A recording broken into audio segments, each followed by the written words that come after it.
Hi friends, welcome to PSC beginners. അപ്പോൾ നമ്മുടെ 10th level exam എത്താനായി. അപ്പോൾ നമുക്ക് അതിന് മുന്നോടിയായിട്ടുള്ള റിവിഷൻ ക്ലാസ്സുകളാണ് നടന്നുകൊണ്ടിരിക്കുന്നത്. അപ്പോൾ ഇത് സംബന്ധിച്ച് ഒരുപാട് റിവിഷൻ ക്ലാസ്സായി നമ്മൾ 10th ലെവലിനെ സംബന്ധിച്ച് പേര് മാറ്റിയിട്ടായാലും ഉണ്ട്. അപ്പോൾ അത് നമ്മുടെ പ്ലേലിസ്റ്റിൽ കയറി നോക്കിയാൽ റിവിഷൻ ക്ലാസ്സസ് എന്ന് പറഞ്ഞ കുറേ ക്ലാസ്സുകൾ കാണും. ഓക്കെ, അത് കണ്ടു നോക്കുക. നമുക്ക് ക്ലാസ്സിലേക്ക് കടക്കാം. ഒന്നാം സ്വാതന്ത്ര്യ സമരം എന്നറിയപ്പെടുന്നത് എന്താണ്? 1857 വിപ്ലവമാണ് അല്ലെ. ആ വിപ്ലവത്തെ തന്നെയാണ് നമ്മൾ എന്ന് വിളിക്കുന്നത്? ശിപ്പായി ലഹള എന്ന് വിളിക്കുന്നത്. ശിപ്പായി ലഹള മാത്രമല്ല, അതിന് ഇംഗ്ലീഷുകാർ വിളിച്ചതാണ് ഡെവിൾസ് വിൻഡ് എന്ന്. അതുപോലെ ഒന്നാം സ്വാതന്ത്ര്യ സമരം എന്നെല്ലാം അറിയപ്പെടുന്നത് എന്താണ്? നമ്മുടെ 1857 വിപ്ലവത്തെയാണ് അറിയപ്പെടുന്നത്.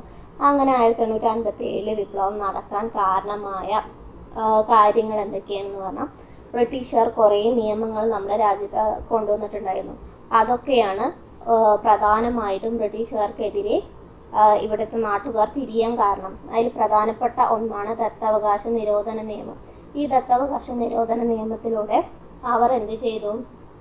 മക്കളില്ലാതെ ഉള്ള രാജാക്കന്മാരുടെ രാജ്യങ്ങളെയെല്ലാം, അതായത് രാജാവിൻ്റെ മരണശേഷം മക്കളില്ലാത്ത രാജാക്കന്മാർ എന്ത് ചെയ്യും? കുട്ടികളെ ദത്തെടുക്കാറുണ്ട്. അതിനെല്ലാം നിരോധിച്ചിട്ട് അങ്ങനെ മരണശേഷം, ആ രാജാവിൻ്റെ മരണശേഷം ആ ഭാഗങ്ങൾ, ആ രാജ്യങ്ങൾ അവർ കണ്ടുകെട്ടുകയുണ്ടായി. അപ്പോൾ അതിനെതിരെ വന്ന നിയമമാണ് ദത്തവകാശ നിരോധന നിയമം എന്ന് പറയുന്നത്. അതിനെതിരെ വന്നതാണ് നമ്മുടെ നാനാ സാഹിബ്, ഝാൻസി റാണി, അതുപോലെ വേറെ ആരാണുള്ളത്, ബഹദൂർ ഷാ രണ്ടാമനൊക്കെ ദത്തവകാശ നിരോധന നിയമത്തിനെതിരെ വന്നിട്ടുള്ളതാണ്. ഓക്കെ, അതുപോലെ റിലീജിയസ് ഡിസബിലിറ്റീസ് നിയമം 1850. അനാവശ്യമായിട്ട് ബ്രിട്ടീഷുകാർ എന്ത് ചെയ്യാം?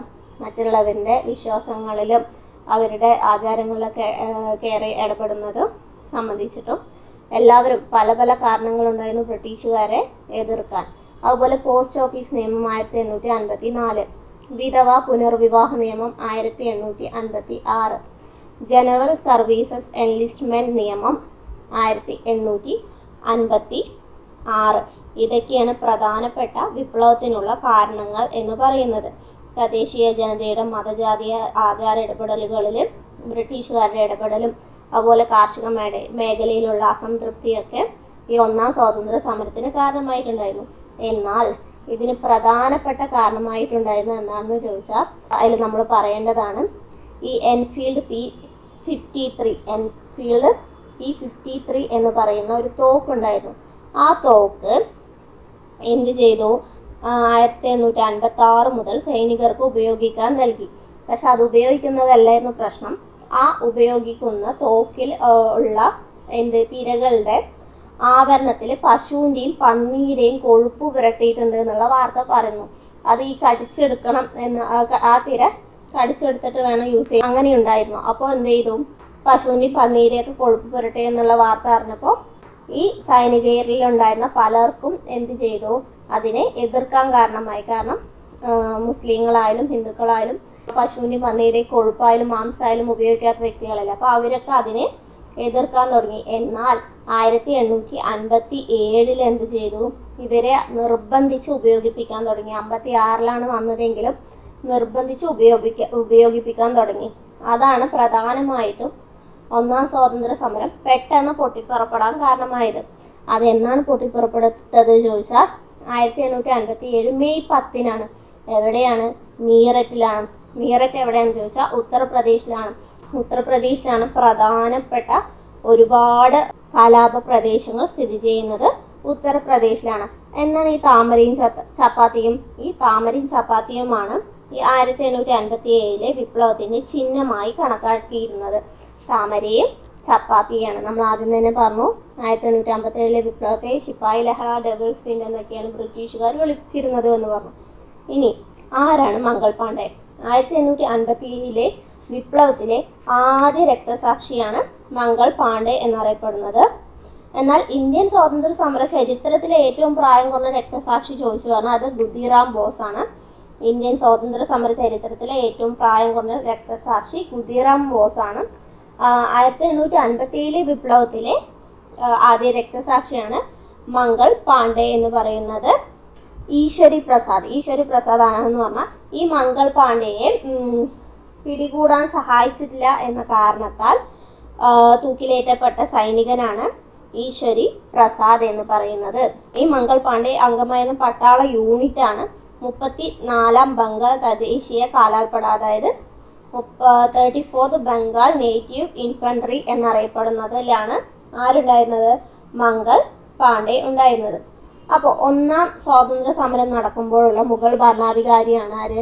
ബഹദൂർ ഷാ രണ്ടാമൻ. ബഹദൂർ ഷാ രണ്ടാമനായിരുന്നു ഒന്നാം സ്വാതന്ത്ര്യ സമരം നടക്കുമ്പോഴുള്ള മുഗൾ ഭരണാധികാരി ആയിട്ടുണ്ടായിരുന്നത്. ഈ മീററ്റിലെ കലാപകാരികൾ ആദ്യം പിടിച്ചടക്കിയ സ്ഥലമാണ് ഡൽഹി എന്ന് പറയുന്നത്. എന്നിട്ട് അവിടെ ഈ ബഹദൂർ ഷാ രണ്ടാമനെ അവരെ എന്ത് ചെയ്തു? ചക്രവർത്തിയായിട്ട് പ്രഖ്യാപിച്ചു. 1857 വിപ്ലവത്തിൽ പങ്കെടുത്ത് ബ്രിട്ടീഷുകാർക്കെതിരായി പോരാടാൻ ജനങ്ങളോട് ആഹ്വാനം ചെയ്ത ആ വിളംബരത്തെയാണ് ബഹദൂർ ഷാ രണ്ടാമൻ ആഹ്വാനം ചെയ്ത ആ വിളംബരത്തെയാണ് അസംഗഡ് വിളംബരം എന്ന് പറയുന്നത്. ഈ ബഹദൂർ ഷാ രണ്ടാമന്റെ സൈനിക മേധാവിയാണ് ഭക്ത് ഖാൻ എന്ന് പറയുന്നത്. അപ്പൊ ഇവരൊക്കെ ഡൽഹിയിലുള്ളതാണ്. അപ്പൊ ഡൽഹിയിൽ കലാപം നയിച്ചത് ആരാണ് എന്ന് ചോദിച്ചാൽ ഭക്ത് ഖാനും ബഹദൂർ ഷാ രണ്ടാമനുമാണ്. അപ്പൊ ജോൺ നിക്കോൾസൺ ആരാണ്? ജോൺ നിക്കോൾസൺ ആണ് എന്തറിയപ്പെടുന്നത്?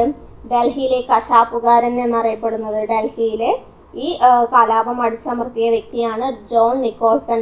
ഡൽഹിയിലെ കശാപ്പുകാരൻ എന്നാണ് ഇദ്ദേഹത്തെ അറിയുന്നത്. ആ കലാപത്തിൽ നിന്ന് ബഹദൂർ ഷാ രണ്ടാമനെ പിടികൂടിയിട്ട് അവരെന്ത് ചെയ്തു? മ്യാൻമറിലെ റങ്കൂണിലേക്ക് നാടുകടത്തുകയുണ്ടായി. ഓക്കെ, ഇനി നമ്മൾ പറഞ്ഞു ദത്താവകാശ നിരോധന നിയമപ്രകാരം എന്ത് ചെയ്തു എന്ന് പറഞ്ഞു? ഓരോ രാജ്യങ്ങളായിട്ട് പിടിച്ചെടുത്തു എന്ന് പറഞ്ഞു. ആ ദത്താവകാശ നിരോധന നിയമം കൊണ്ടുവന്നത് ഡൽഹൌസിയാണ്.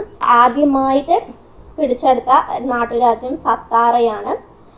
അതുപോലെ തന്നെ ഈ കലാപത്തിൽ ഏറ്റവും കൂടുതൽ ആളുകൾ കൊല്ലപ്പെട്ട രാജ്യം ചോദിച്ചു പറഞ്ഞാൽ അത് ഔധാണ് കേട്ടോ. അതാണ് ഔധാണ്. അപ്പൊ ഝാൻസി റാണി 1853 ഝാൻസി എന്ത് ചെയ്തത്? ഝാൻസി പ്രദേശം, ആ പ്രദേശത്തെ ബ്രിട്ടീഷുകാർ പിടികൂടിയത്. അപ്പോൾ ആ ഝാൻസി റാണി ലക്ഷ്മിബായ് എന്നറിയപ്പെടുന്ന റാണി ലക്ഷ്മിബായിയുടെ ഭർത്താവാണ് ദാമോദർ റാവു എന്നറിയപ്പെടുന്നത്. അദ്ദേഹത്തിന് സ്ഥാനഭ്രഷ്ടനാക്കപ്പെട്ട ഭർത്താവിന്റെ പേരെന്താണ്? ദാമോദർ റാവു എന്നാണ്. ഝാൻസി റാണിയോട് ഏറ്റുമുട്ടിയ ബ്രിട്ടീഷ് സൈനിക ഉദ്യോഗസ്ഥനാണ് ഹ്യൂഗ് റോസ് എന്ന് പറയുന്നത്. ഝാൻസി റാണി മരണമടഞ്ഞ സ്ഥലമാണ് ഗോളിയോർ. എവിടെയാണ്? ഗോളിയോറിൽ വെച്ചിട്ടാണ് മരണമടഞ്ഞത്. ഈ ഹ്യൂഗ് റോസ് തന്നെ ഝാൻസി റാണിയെ വിശേഷിപ്പിച്ച എന്താണെന്ന് പറഞ്ഞാൽ വിപ്ലവകാരികളുടെ സമുന്നത ധീര നേതാവ് എന്നും അതുപോലെ കലാപകാരികൾക്കിടയിൽ ഒരേ ഒരു പുരുഷൻ എന്നും എല്ലാം ഹ്യൂഗ് റോസ് ആണ് ഝാൻസി റാണിയെ വിശേഷിപ്പിച്ചത്. അതുപോലെ ഇരുണ്ട പശ്ചാത്തലത്തിലെ പ്രകാശമാനമായ ബിന്ദു എന്ന് ഝാൻസി റാണിയെ വിശേഷിപ്പിച്ചത് ജവഹർലാൽ നെഹ്റു ആണ്. അടുത്തത് പേർഷ്യ ബാജിറാവു രണ്ടാമന്റെ ദത്തുപുത്രനാണ് ആര്? നാനാ സാഹിബ്. ഈ നാനാ സാഹിബിന്റെ ഒറിജിനൽ പേര് വന്നിട്ട് ദോണ്ടു പന്ത് എന്നാണ്. എന്താണ്? ദോണ്ടു പന്ത് എന്നാണ്. ഇദ്ദേഹം ദത്തുപുത്രനാണെന്നുള്ള കാരണത്താൽ എന്ത് ചെയ്തു? ഇദ്ദേഹത്തിന് പെൻഷൻ നിഷേധിക്കപ്പെട്ടു. അതുകൊണ്ടാണ് ഇദ്ദേഹവും കലാപത്തിന് ഇറങ്ങിയത്. ഇദ്ദേഹത്തെ മൂന്നാം നെപ്പോളിയൻ എന്നാണ് അറിയപ്പെടുന്നത്. ഇദ്ദേഹം എന്ത് ചെയ്തു എന്ന് പറഞ്ഞാൽ വിപ്ലവം പരാജയപ്പെട്ടപ്പോൾ നേപ്പാളിലേക്ക് പലായനം ചെയ്തു. എവിടേക്കാണ്? നേപ്പാളിലേക്ക് പലായനം ചെയ്തു. ഈ നാനാ സാഹിബിന്റെ സൈനിക ഉദ്യോഗസ്ഥനാണ് താന്തിയ തോപ്പി. നാനാ സാഹിബിന്റെ സൈനിക മേധാവിയാണ് താന്തിയ തോപ്പി എന്ന് പറയുന്നത്. ഇവരിനെ പരാജയപ്പെടുത്തിയത് ആരാണ് എന്ന് ചോദിച്ചാൽ സർ കോളിൻ ക്യാമ്പെയിൽ ആണ് ഈ താന്തിയ തോപ്പിയെ പരാജയപ്പെടുത്തിയത്. താന്തിയ തോപ്പിയുടെ യഥാർത്ഥ പേര് ചോദിച്ചാൽ രാമചന്ദ്ര പാണ്ഡുരംഗ് എന്നാണ്. ബീഹാർ സിംഹം എന്നറിയപ്പെടുന്നത് കൻവർ സിംഗ് ആണ്. ആരാണ് ബീഹാർ സിംഹം എന്നറിയപ്പെടുന്നത്? കൻവർ സിംഗ് ആണ്. അതുപോലെ 1857 കലാപത്തിന്റെ വന്ധ്യവയോധികൻ എന്നറിയപ്പെടുന്നതും കൻവർ സിംഗ് ആണ്.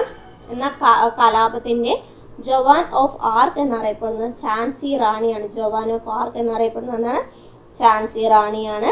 ബുദ്ധി കേന്ദ്രം എന്നറിയപ്പെടുന്നത് നാനാ സാഹിബാണ്. അംബാസിഡർ എന്നറിയപ്പെടുന്നത് അസീമുള്ള ഖാനാണ്. നമ്മൾ പറഞ്ഞു ഈ കലാപത്തിലെ പ്രധാനപ്പെട്ട ഒരുപാട് സ്ഥലങ്ങൾ ഉണ്ടായിരുന്ന എവിടെയെന്നാണ് പറഞ്ഞത്? ഉത്തർപ്രദേശിലായിരുന്നു, യുപിയിലാണ്. പ്രധാന പ്രദേശങ്ങൾ അലഹാബാദ്, ഝാൻസി, ആഗ്ര, മധുര, അലിഗഡ്, ലക്നോ, മീററ്റ് എന്നീ പ്രദേശങ്ങളെല്ലാം ഉണ്ടായിരുന്നത് ഉത്തർപ്രദേശിലാണ് ഉണ്ടായിരുന്നത്. ഝാൻസി, ഗോളിയർ എന്നീ പ്രദേശങ്ങളിൽ വിപ്ലവം നയിച്ചത് ആരാണ്? റാണി ലക്ഷ്മിബായി ആണ്. ബീഹാറിലാണ് ആരുണ്ടായിരുന്നത്? കൻവർ സിംഗ്. എന്താണ് നമ്മൾ കൻവർ സിംഗിനെ പറഞ്ഞത്? 1857 വിപ്ലവത്തിന്റെ വന്ധ്യവയോധികൻ എന്നറിയപ്പെടുന്നതാണ് കൻവർ സിംഗ്. ബീഹാറിലാണ് കൻവർ സിംഗ് എന്ത് ചെയ്തത്? നേതൃത്വം കൊടുത്തത്. അതുപോലെ ഡൽഹിയിൽ ആരാണ്? ജനറൽ ഭക്ത്ഖാനും ബഹദൂർ ഷാ രണ്ടാമനും. ബഹദൂർ ഷാ രണ്ടാമന്റെ സൈനികനാണ് ജനറൽ ഭക്ത്ഖാൻ. അതുപോലെ മീററ്റിൽ കദം സിംഗ്. കാൺപൂരിലാണ് നാനാ സാഹിബും താന്തിയ തോപ്പിയും. നാനാ സാഹിബിന്റെ സൈനിക മേധാവിയാണ് താന്തിയ തോപ്പി. ലക്നൌവില് ബീഗം ഹസ്രത്ത് മഹൽ. ബീഗം ഹസ്രത്ത് മഹൽ തന്നെയാണ് ലക്നൗ, ആഗ്ര, ഔദ് എന്നിവിടങ്ങളിലെല്ലാം നേതൃത്വം കൊടുത്തിട്ടുള്ളത്. അതുപോലെ ഫൈസാബാദിൽ ആരായിരുന്നു? മൗലവി അഹമ്മദുള്ള. ബറൈലിയില് ഖാൻ ബഹദൂർ ഖാനും. ഹരിയാനയില് റാവു തുലാറാമും. മധുരയില് ദേവി സിംഗും. മധുര എന്ന് പറയുന്നതൊക്കെ UPയുടെ പ്രദേശങ്ങളിൽ പെടുന്നതാണ്. എന്നിവരായിരുന്നു എന്ത് ചെയ്തിട്ടുണ്ടായിരുന്നത്? നേതൃത്വം നൽകിയിട്ടുണ്ടായിരുന്നു. അപ്പൊ ഒരു സമയത്തില് പൂർണ്ണമായിട്ടും 1858 ആയത്തിനും പൂർണ്ണമായിട്ടും എന്ത് ചെയ്തു? ഇതിനെ അടിച്ചമർത്തുകയുണ്ടായി. എന്തിനെ? ഈ ഒന്നാം സ്വാതന്ത്ര്യ സമരത്തിനെ അടിച്ചമർത്തുകയുണ്ടായി. എന്നിട്ട് എന്ത് ചെയ്തു? 1858 ഗവൺമെന്റ് ഓഫ് ഇന്ത്യ ആക്ട് പാസാക്കി. അതുപോലെ ദത്തവകാശ നിരോധന നിയമം റദ്ദാക്കി. ഇംഗ്ലീഷ് ഈസ്റ്റ് ഇന്ത്യ കമ്പനിയുടെ ഭരണം അവസാനിച്ചിട്ട് ഇന്ത്യയുടെ ഭരണം നേരിട്ട് ആര്? രാജ്ഞിയുടെ കൈകളിലെത്തുകയാണ് ചെയ്തത്. ബ്രിട്ടീഷ് പാർലമെന്റ് ഏറ്റെടുക്കുകയുണ്ടായി. അപ്പൊ ഈ 1857 വിപ്ലവ സമയത്ത് ബ്രിട്ടീഷ് ഗവർണർ ജനറൽ ആയിരുന്നത് കാനിങ് പ്രഭുവാണ്. ആരാണ്? കാനിങ് പ്രഭുവും. 1857 വിപ്ലവ സമയത്ത് ബ്രിട്ടീഷ് പ്രധാനമന്ത്രി പാൽമേഴ്സൺ പ്രഭുവും. 1857 വിപ്ലവത്തെ സമയത്ത് ബ്രിട്ടീഷ് രാജ്ഞി വിക്ടോറിയ പ്രഭുവാണ്. അതായത് കാനില് പാല് വിറ്റു. അതായത് ക്യാൻ മീൻസ് കാനിങ് പ്രഭു. ക്യാൻ മീൻസ് ക്യാനിൽ പാല് വിറ്റു എന്ന് പറയുമ്പോൾ ക്യാൻ എന്ന് പറയുമ്പോൾ എന്താണ്? കാനിങ് പ്രഭു. പാൽ എന്ന് പറഞ്ഞാൽ പാൽമേഴ്സൺ പ്രഭു. വിറ്റു എന്ന് പറയുന്നത് എന്താണ്? വിക്ടോറിയ രാജ്ഞി.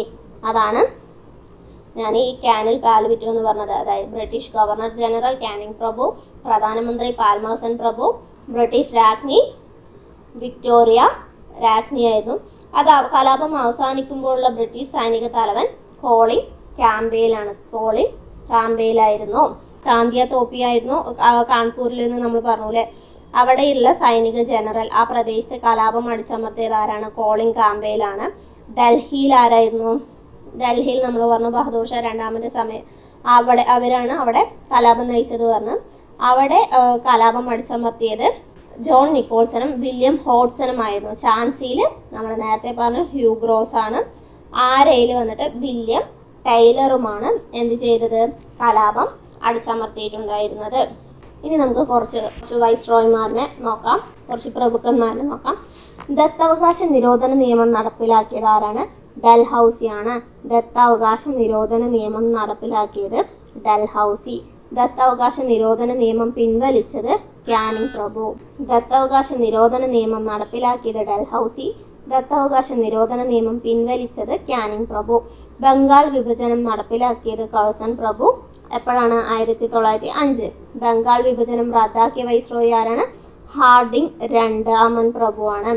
ബംഗാൾ വിഭജനം റദ്ദാക്കിയത് ഹാർഡിംഗ് രണ്ടാമൻ പ്രഭു. ബംഗാൾ വിഭജനം നടപ്പിലാക്കിയത് കഴ്സൺ പ്രഭു. ജാലിയൻ വാലാബാഗ് കൂട്ടക്കൊലയ്ക്ക് നേതൃത്വം നൽകിയ ബ്രിട്ടീഷ് ഓഫീസർ നേതൃത്വം നൽകിയതാണ് ആരാണ്? ജനറൽ റെജിനാൾഡ് ഡയർ ആണ്. ജാലിയൻ വാലാബാഗ് കൂട്ടക്കൊല നടക്കുമ്പോൾ Punjab governor Michael O Dyer ആണ്. പേര് മാറിപ്പോണ്ട. ജാലിയൻ വാലാബാഗ് കൂട്ടക്കൊലയ്ക്ക് നേതൃത്വം നൽകിയ ബ്രിട്ടീഷ് ഓഫീസറാണ് General Reginald Dyer. Jallian Walabagh കൂട്ടക്കൊല നടക്കുമ്പോൾ പഞ്ചാബ് ഗവർണർ ആയിരുന്നത് മൈക്കിൾ ഒ ഡയർ ആണ്. റൗലറ്റ് നിയമം നടപ്പിലാക്കിയ വൈസ്രോയി ചെംസ്ഫോർഡ് പ്രഭുവാണ്. റൗലറ്റ് നിയമം നടപ്പിലാക്കിയത് ചെംസ്ഫോർഡ് പ്രഭുവും. റൗലറ്റ് നിയമം പിൻവലിച്ചത് റീഡിംഗ് പ്രഭുവാണ്. റൗലറ്റ് നിയമം പിൻവലിച്ചത് റീഡിംഗ് പ്രഭുവാണ്. പ്രാദേശിക ഭാഷാ പത്ര നിയമം പുറത്തിറക്കിയത് ആരാണ്?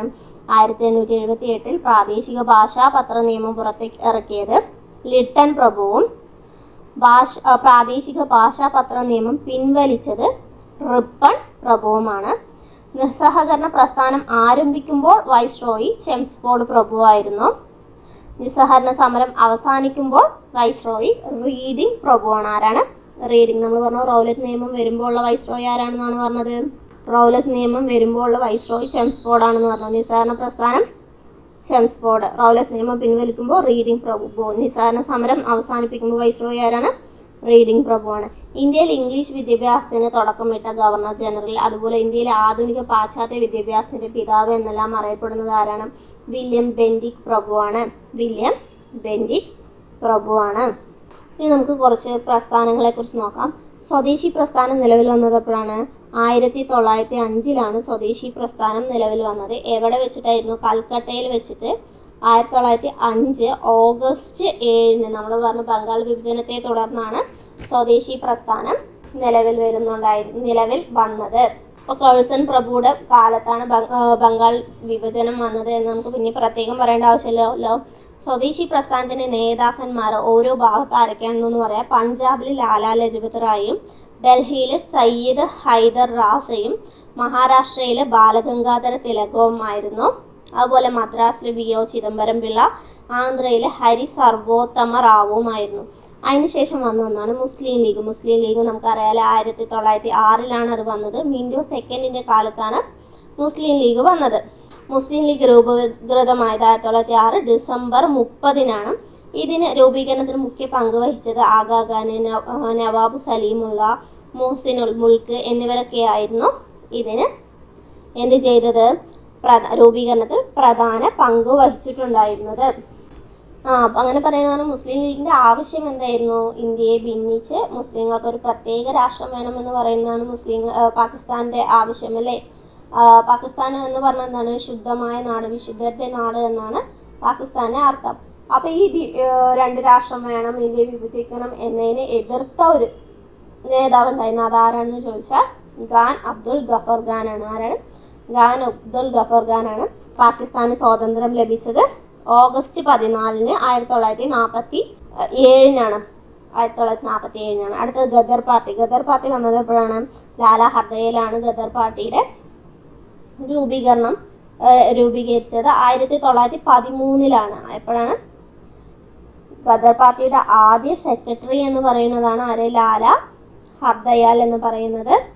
ആദ്യ പ്രസിഡന്റ് സോഹോ സിംഗ് ബഗ്നെ ആയിരുന്നു. അപ്പോൾ അമേരിക്കയിലെ സാൻ ഫ്രാൻസിസ്കോയിലാണ് എന്ത് വന്നത്? ഈ ഗദർ പാർട്ടി വന്നിട്ടുള്ളത്. അടുത്തത് ഹോം റൂൾ. നമുക്കറിയാലോ ഹോം റൂൾ ആരുടെയൊക്കെയാണ്? നമുക്ക് പ്രധാനമായി അറിയാവുന്നത് ഒന്ന് നമ്മുടെ ആനി ബസന്റും, രണ്ടാമത് വരുന്നത് ആരാണ്? ബാലഗംഗാധര തിലകമാണ്.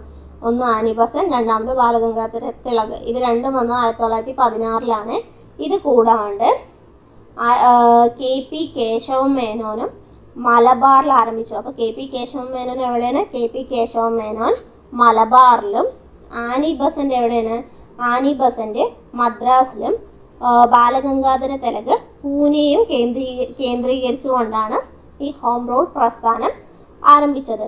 അമേരിക്കയിലെ ഹോം റൂൾ പ്രസ്ഥാനത്തിന്റെ ശാഖ ആരംഭിച്ചത് ആരാണെന്ന് ചോദിച്ചാൽ അത് ലാലാ ലജ്പത് റായ് ആണ്. ആരാണ്? ലാലാ ലജ്പത് റായ് ആണ്.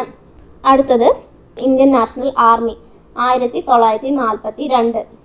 ഇന്ത്യൻ നാഷണൽ ആർമിയുടെ സ്ഥാപകൻ ക്യാപ്റ്റൻ മോഹൻ സിംഗ് ആണ്. ആരാണ്? ക്യാപ്റ്റൻ മോഹൻ സിംഗ് ആണ്. ജപ്പാനിൽ ഇന്ത്യൻ ഇൻഡിപെൻഡൻസ് ലീഗ് സ്ഥാപിച്ചത് റാഷ് ബിഹാരി ബോസ് ആണ്. അതിന്റെ സൈനിക വിഭാഗമാണ് ഈ ഇന്ത്യൻ നാഷണൽ ആർമി എന്ന് പറയുന്നത്. ഓക്കെ, അപ്പൊ ഇന്ത്യൻ നാഷണൽ ആർമി എപ്പോഴാണ് വന്നത്? 1942 ഇന്ത്യൻ നാഷണൽ ആർമി രൂപീകൃതമായ വർഷം. അതിന്റെ വനിതാ വിഭാഗത്തെയാണ് ഝാൻസി റാണി റെജിമെന്റ് എന്ന് പറയുന്നത്. അതിന് നേതൃത്വം കൊടുത്തിട്ടുണ്ടായിരുന്നത് ക്യാപ്റ്റൻ ലക്ഷ്മി ആയിരുന്നു. ആരാണ്? ക്യാപ്റ്റൻ ലക്ഷ്മിയാണ് അതിന് നേതൃത്വം കൊടുത്തിട്ടുണ്ടായിരുന്നത്. അടുത്തത് ഇന്ത്യൻ നാഷണൽ കോൺഗ്രസ് നിലവിൽ വന്നപ്പോഴാണ്? 1885 ഡിസംബർ 28 ഇന്ത്യൻ നാഷണൽ കോൺഗ്രസ് രൂപീകൃതമായത്. അപ്പോൾ ആ കോൺഗ്രസിന് ആദ്യം അറിയപ്പെട്ടിരുന്നത് ഇന്ത്യൻ നാഷണൽ യൂണിയൻ എന്നാണ്. അപ്പോൾ അതിന് ഇന്ത്യൻ നാഷണൽ കോൺഗ്രസ് എന്ന പേര് നിർദ്ദേശിച്ചത് ദാദാഭായ് നവറോജിയാണ്. അപ്പോൾ ഇന്ത്യൻ നാഷണൽ കോൺഗ്രസിന്റെ സ്ഥാപകൻ ആരാണെന്ന് ചോദിച്ചാൽ A.O. ഹ്യൂം, അലൻ ഒക്ടേവിയൻ ഹ്യൂമാണ് ഇന്ത്യൻ നാഷണൽ കോൺഗ്രസിന്റെ സ്ഥാപകൻ. ആദ്യ പ്രസിഡന്റ് W.C. ബാനർജി. ആദ്യ secretary Allan Octavian Hume, AO ഹ്യൂമാണ്. ആദ്യ സമ്മേളനം നടന്നത് ബോംബെയിലാണ്. സുരക്ഷാ വാൽവ് സിദ്ധാന്തം എന്നാണ് അറിയപ്പെടുന്നത്. ഇവരുടെ സിദ്ധാന്തമാണ് സുരക്ഷാ വാൽവ് സിദ്ധാന്തം എന്ന് അറിയപ്പെടുന്നത്. ഈ ഫസ്റ്റത്തെ സമ്മേളനത്തിൽ പങ്കെടുത്തത് 72 പേരാണ്. എത്ര പേരാണ്? INCയുടെ ആദ്യ സമ്മേളനം അവതരിപ്പിച്ച ജി സുബ്രഹ്മണ്യ അയ്യരായിരുന്നു. ആദ്യ പ്രമേയം അവതരിപ്പിച്ചത് ജി സുബ്രഹ്മണ്യ അയ്യരാണ്. അടുത്തത് ബ്രഹ്മസമാജം. ബ്രഹ്മസമാജം നമുക്കറിയാം അല്ലെ. ആരാണ് ബ്രഹ്മസമാജം രൂപീകരിച്ചത്? രാജാറാം മോഹൻ റായ് ആണ് ബ്രഹ്മസമാജം രൂപീകരിച്ചത്. അതിനു മുമ്പ് അദ്ദേഹം എന്ത് ചെയ്തിട്ടുണ്ടായിരുന്നു? ബ്രഹ്മസമാജം രൂപീകരിക്കുന്നതിന് മുൻപ് തന്നെ അദ്ദേഹം 1815 എന്ത് സ്ഥാപിച്ചിട്ടുണ്ടായിരുന്നു? ആത്മീയ സഭ എന്നുള്ള ഒരു സംഘടന അദ്ദേഹം സ്ഥാപിച്ചിട്ടുണ്ടായിരുന്നു. 1815. 1828 ഓഗസ്റ്റ് 20-നാണ് അദ്ദേഹം ബ്രഹ്മസമാജം സ്ഥാപിച്ചത്. അദ്ദേഹത്തിന്റെ മരണശേഷം ബ്രഹ്മസമാജം രണ്ടായി പിരിഞ്ഞു. ആദി ബ്രഹ്മസമാജം എന്നും ഭാരതീയ ബ്രഹ്മസമാജം എന്നും. ആദി ബ്രഹ്മസമാജത്തിന് നേതൃത്വം നൽകിയത് ദേവേന്ദ്രനാഥ ടാഗോറും അതുപോലെ ഭാരതീയ ബ്രഹ്മസമാജത്തിന് നേതൃത്വം നൽകിയത് കേശവ് ചന്ദ്ര സെന്നുമായിരുന്നു. അപ്പോൾ നമ്മൾ ഇപ്പോൾ പറഞ്ഞു നിർത്തിയത് ഏതിലാണ്? ബ്രഹ്മസമാജം 1828 രാജാറാം മോഹൻ റായ് ആണ് സ്ഥാപിച്ചത് എന്ന് പറഞ്ഞു. അതിനു മുമ്പ് ആത്മീയ സഭ 1815 അദ്ദേഹം സ്ഥാപിച്ചു. അദ്ദേഹത്തിന് മരണശേഷം ബ്രഹ്മസമാജം രണ്ടായി പിളർന്നു.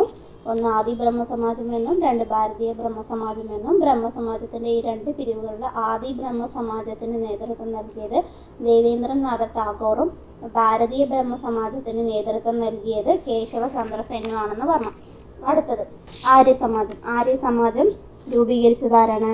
ദയാനന്ദ സരസ്വതിയാണ്. ആര്യസമാജം രൂപീകരിച്ചത് ദയാനന്ദ സരസ്വതിയാണ്. അതിന്റെ ആസ്ഥാനം ബോംബെയിലാണ്. 1875 ആര്യസമാജം രൂപീകരിച്ചത്.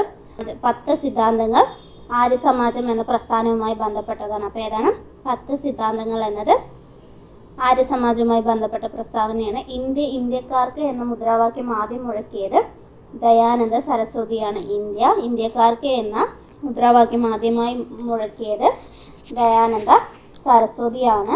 അടുത്തത് രാമകൃഷ്ണ മിഷൻ സ്വാമി വിവേകാനന്ദന്റെയാണ്. ആരുടെയാണ്? രാമകൃഷ്ണ മിഷൻ സ്വാമി വിവേകാനന്ദന്റേതാണ്.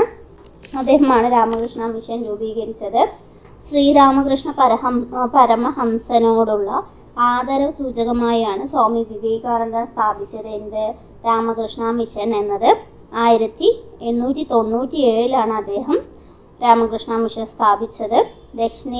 ദക്ഷിണേശ്വരത്തെ സന്യാസി എന്നറിയപ്പെടുന്നത് ശ്രീ രാമകൃഷ്ണ പരമഹംസനെയാണ്. അടുത്തത് പ്രാർത്ഥനാ സമാജം ആരുടെയാണ്? ആത്മറാം പാണ്ഡുരംഗിന്റെയാണ് പ്രാർത്ഥനാ സമാജം സ്ഥാപിച്ചത് ആത്മറാം പാണ്ഡുരംഗാണ്. 1867 ഇതിൽ മറ്റ് നേതാക്കന്മാരായിട്ടുണ്ടായിരുന്നത് MG റാനഡയും RG ഭണ്ഡാർക്കറുമാണ്. Okay, MG Ranade, RG Bhandarkar എന്നിവയാണ്.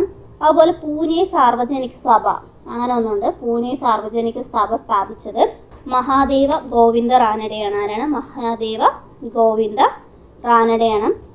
ബാലഗംഗാധര തിലക്, ഗോപാൽ ഹരി ദേശ്മുഖ്, ഗണേഷ് വാസുദേവ് ജോഷി എന്നിവരെല്ലാം ഈ പൂനെ സാർവജനിക സഭയിൽ അംഗങ്ങളായിരുന്നു. 1870 ഇത് രൂപീകരിച്ചത്. സത്യശോധക് സമാജം സ്ഥാപിച്ചത് ജ്യോതിറാവു ഫൂലെയാണ്. 1873 അദ്ദേഹം സത്യശോധക് സമാജം സ്ഥാപിച്ചത്. പൂനെയിൽ വെച്ചിട്ടാണ് അദ്ദേഹം സ്ഥാപിച്ചത്. അദ്ദേഹത്തിന്റെ മുഖപത്രം, ജ്യോതിബാഹു ഫൂലെ ആരംഭിച്ച സത്യശോധക് സമാജിന്റെ മുഖപത്രം ദീനബന്ധുവായിരുന്നു. എന്തായിരുന്നു? ദീനബന്ധുവായിരുന്നു. ഗുലാംഗിരി എന്ന ഗ്രന്ഥത്തിന്റെ രചയിതാവ് കൂടിയാണ് ആര്? ജ്യോതിറാവു ഫൂലെ. അപ്പം നമ്മളിപ്പോൾ എത്ര ഇത് പറഞ്ഞു? സ്വദേശാഭിമാനി പ്രസ്ഥാനം 1905 എന്തിൻ്റെ ഇതിലാണ് വന്നത്? നമ്മുടെ ബംഗാൾ വിഭജനത്തിന് ശേഷം വന്നതാണ്. 1905 വന്നത് പറഞ്ഞു. മുസ്ലിം ലീഗ് 1906 ദ്വിരാഷ്ട്രം പ്രഖ്യാപനവുമായി ബന്ധപ്പെട്ടിട്ട് വന്നതാണ്. മുസ്ലിങ്ങൾക്ക് ഒരു രാജ്യം വേണമെന്ന് ആവശ്യപ്പെട്ടുകൊണ്ട് വന്നതാണ്. Gather party 1913. ലാലാ ഹർദയാൽ. ഹോം റൂൾ പ്രസ്ഥാനം ആരൊക്കെ പറഞ്ഞു? ഹോം റൂൾ പ്രസ്ഥാനം ആനി ബസന്റ് പറഞ്ഞു. അതുപോലെ ബാലഗംഗാധര തിലക് പറഞ്ഞു. ഹോം റൂൾ പ്രസ്ഥാനത്തിലാണ് ആനി ബസന്റും ബാലഗംഗാധര അതുപോലെ KP കേശവമേനോൻ. KP കേശവമേനോൻ എവിടെയാണ്? നമ്മൾ പറഞ്ഞിട്ടുണ്ടായിരുന്നു മലബാറിൽ. KP കേശവമേനോൻ എന്ന് പറഞ്ഞു. പിന്നെ Indian national army 1942 Indian national army, Indian national Congress 1885 AO ഹ്യൂമാണ് എന്ന് നമ്മൾ പറഞ്ഞു. ബ്രഹ്മസമാജം രാജാറാം മോഹൻ റായ്, ആര്യ സമാജം ദയാനന്ദ സരസ്വതി, രാമകൃഷ്ണ മിഷൻ സ്വാമി വിവേകാനന്ദൻ്റെയാണ് രാമകൃഷ്ണ മിഷൻ. അതുപോലെ പ്രാർത്ഥനാ സമാജം ആത്മറാം പാണ്ഡുരൻ, സത്യശോധക് സമാജം ജ്യോതി റാവു ഫൂലെ. അതുപോലെ ഇമ്പോർട്ടൻ്റ് ആയ ഒന്നാണ് ഹിതകാരിണി സമാജം. ഹിതകാരിണി സമാജം ആരുടെയാണ് പറഞ്ഞാൽ വീരേശലിംഗം പന്തലുവിൻ്റെയാണ്. 1906 ഹിതകാരിണി സമാജം വന്നത്. അദ്ദേഹത്തിൻ്റെ വീരേശലിംഗം പന്തലുവിൻ്റെ ഒരു മാസികയാണ് വിവേകവർദ്ധിനി എന്ന് പറയുന്നത്. എന്താണ് വിവേകവർദ്ധിനി എന്ന് പറയുന്നത്? പിന്നെ അലിഗഡ് പ്രസ്ഥാനം. അലിഗഡ് പ്രസ്ഥാനം ആരുടേതാണ്? സർ സയ്യിദ് അഹമ്മദ് ഖാൻ്റെയാണ് അലിഗഡ് പ്രസ്ഥാനം.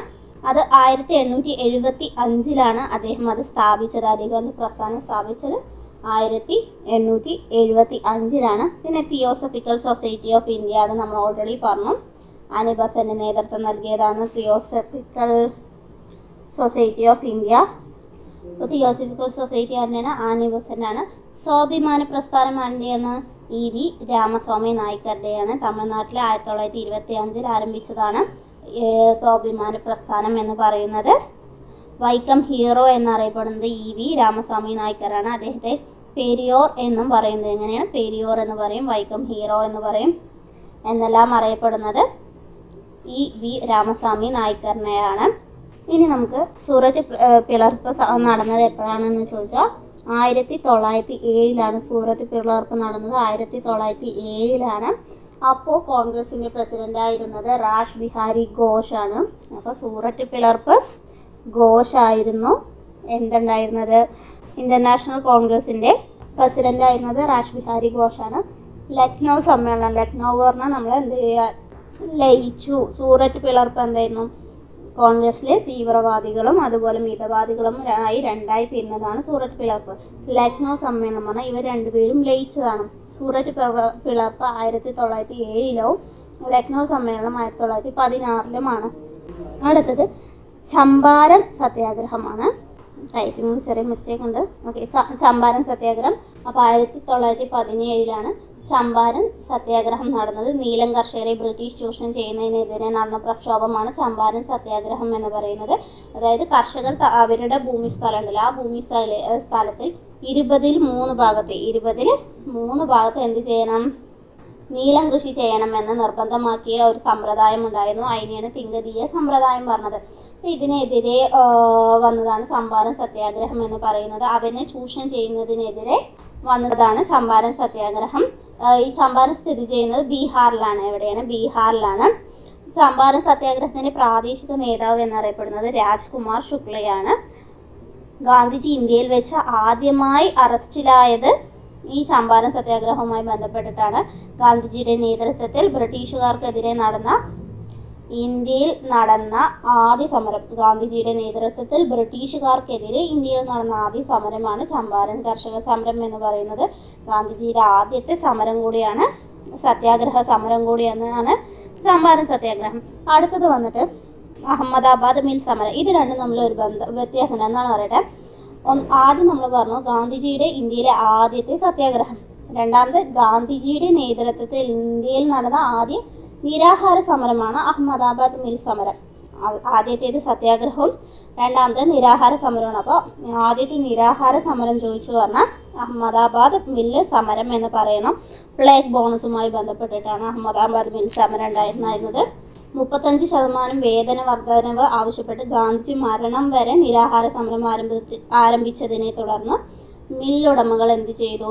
അവരുടെ ആവശ്യം അംഗീകരിക്കുകയുണ്ടായി. അപ്പോൾ അതാണ് അഹമ്മദാബാദ് മില്ല് സമരം. 1918 പ്ലേഗ് ബോണസുമായി ബന്ധപ്പെട്ടിട്ടുള്ളതാണ്. പ്ലേഗ് ബോണസ് നിർത്തലാക്കിയതിനെതിരെ വന്നതാണ് അഹമ്മദാബാദ് മില്ല് സമരം എന്ന് പറയുന്നത്. അത് ഗുജറാത്തിലാണ്. അടുത്ത ഗേദ സത്യാഗ്രഹം 1918, അതും ഗുജറാത്തിലാണ്.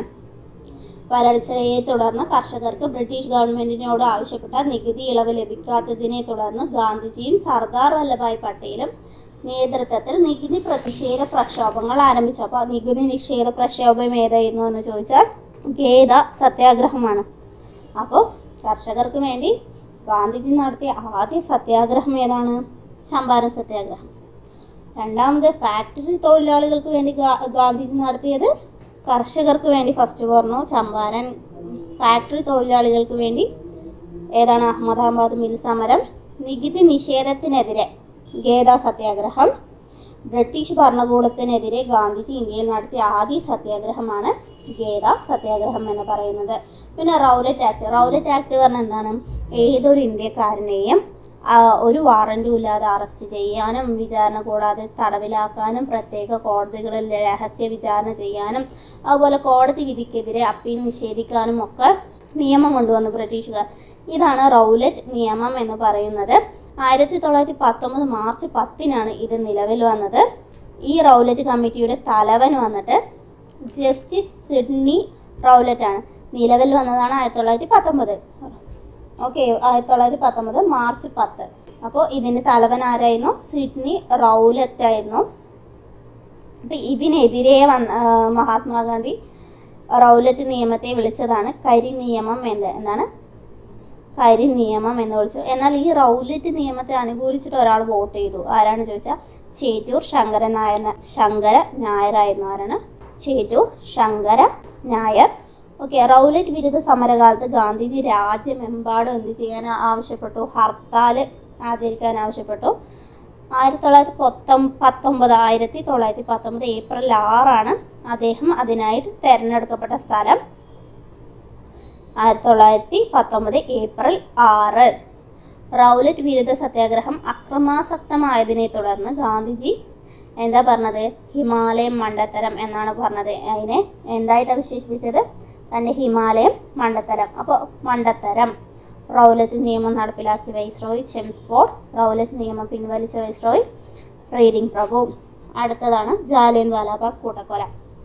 ഈ പഞ്ചാബിലെ ഈ റൗലറ്റ് നിയമങ്ങൾക്ക് നേതൃത്വം നൽകിയിട്ടുണ്ടായിരുന്നത് ഡോക്ടർ സത്യപാലും സൈഫുദ്ദീൻ കിച്ചിലുമാണ്. അങ്ങനെയുള്ള ഈ സത്യപാലിനെയും സൈഫുദ്ദീൻ കിച്ചിലുവിനെയും അറസ്റ്റ് ചെയ്തു. രഹസ്യമായിട്ട് അറസ്റ്റ് ചെയ്തിട്ട് 1919 ഏപ്രിൽ 10 രഹസ്യ കേന്ദ്രത്തിലേക്ക് ഇവരെ മാറ്റി. അപ്പോൾ അതിനെതിരെ പ്രതിഷേധിച്ചുകൊണ്ട് ജനങ്ങളെല്ലാവരും കൂടി ജാലിയൻ വാലാബാഗിൽ യോഗം ചേർന്നു. അങ്ങനെ ഉണ്ടായതാണ് ഈ ജാലിയൻ വാലാബാഗ് കൂട്ടക്കൊല.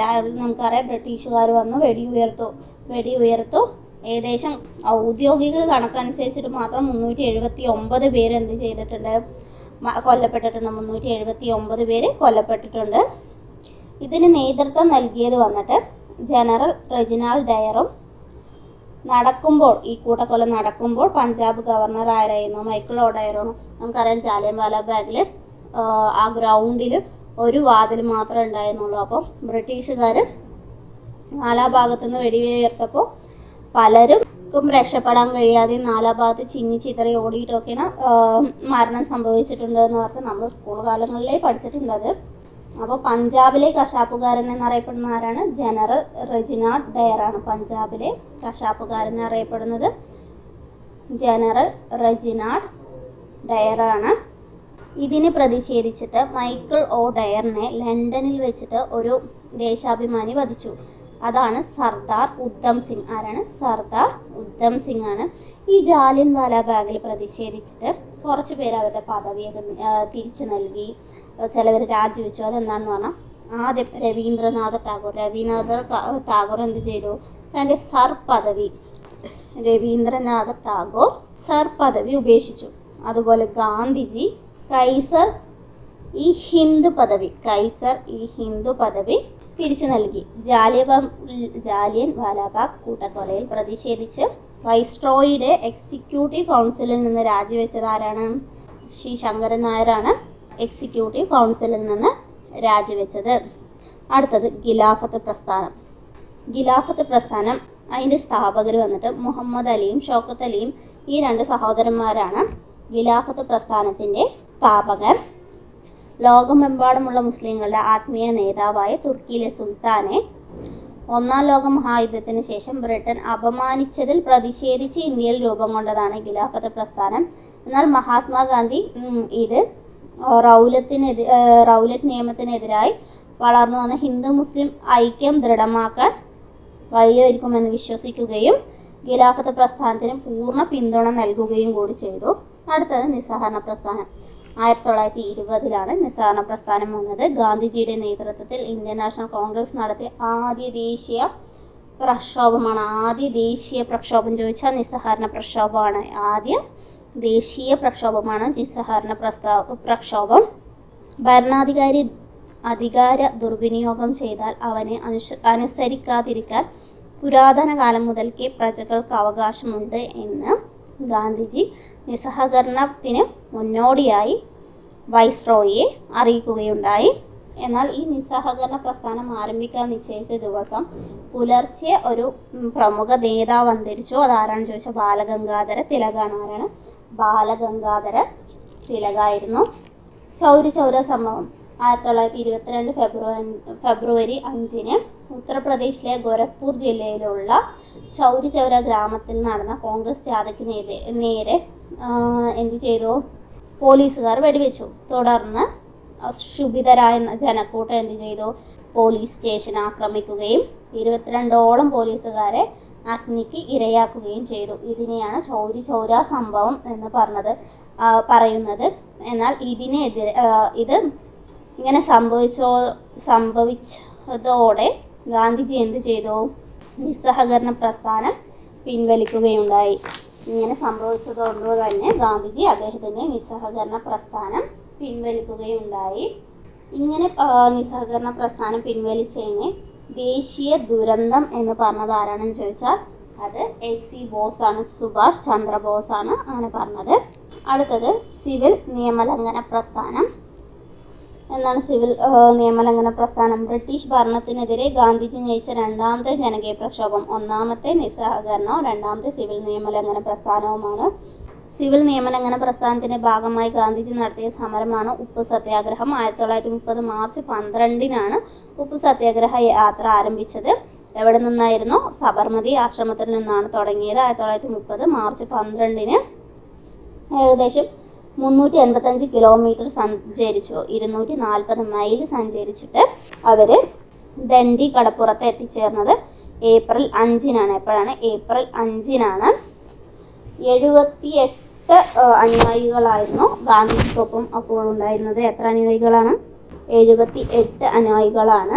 ഈ സമരവുമായി ഉപ്പ് സത്യാഗ്രഹവുമായി ബന്ധപ്പെട്ടിട്ടാണ് ഗാന്ധിജി പറഞ്ഞത്, ഒന്നില്ലെങ്കിൽ ലക്ഷ്യം നേടി ഞാൻ തിരിച്ചു വരും, പരാജയപ്പെട്ടാൽ ഞാനെന്റെ ജഡം സമുദ്രത്തിന് സംഭാവന നൽകും എന്ന് പറഞ്ഞത് ഗാന്ധിജി എപ്പോഴാണ് പറഞ്ഞത്? ഉപ്പ് സത്യാഗ്രഹവുമായി ബന്ധപ്പെട്ടിട്ടാണ്. ഉപ്പ് സത്യാഗ്രഹ മാർച്ചിൽ ഗാന്ധിജിയും അനുയായികളും ആലപിച്ച ഗാനമായിരുന്നു രഘുപതി രാഘവ രാജാറാം എന്ന് പറയുന്നത്. ഉപ്പ് സത്യാഗ്രഹത്തിന്റെ ഭാഗമായി തമിഴ്നാട്ടിൽ തൃശ്ശിനാപ്പള്ളിയിൽ നിന്ന് വേദാരണ്യം കടപ്പുറത്തേക്ക് മാർച്ച് നടത്തിയത് C രാജഗോപാലാചാരി ആയിരുന്നു.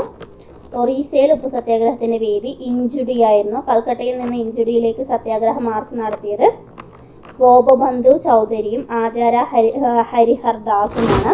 അടുത്തത് വട്ടമേശ സമ്മേളനങ്ങൾ. ടൈപ്പിംഗ് മിസ്റ്റേക്ക് ആണ്. വട്ടമേശ സമ്മേളനങ്ങൾ എത്ര സമ്മേളനങ്ങളാണ്? 3 വട്ടമേശ സമ്മേളനങ്ങളാണ്.